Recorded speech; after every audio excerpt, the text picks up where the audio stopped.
On questions 7 through 9, they do not provide any graphs. However, they do tell us the mode, median, and mean. So we should be able to determine the skewness from that information.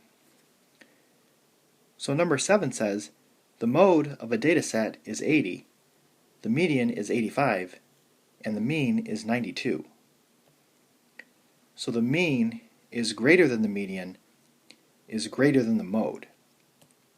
So this is skewed right.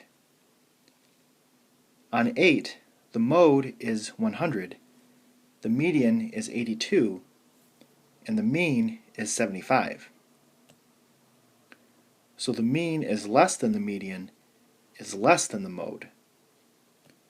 So this is skewed left.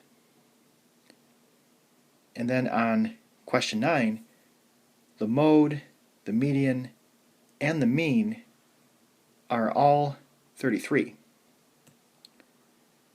So because they all equal each other, this is symmetric.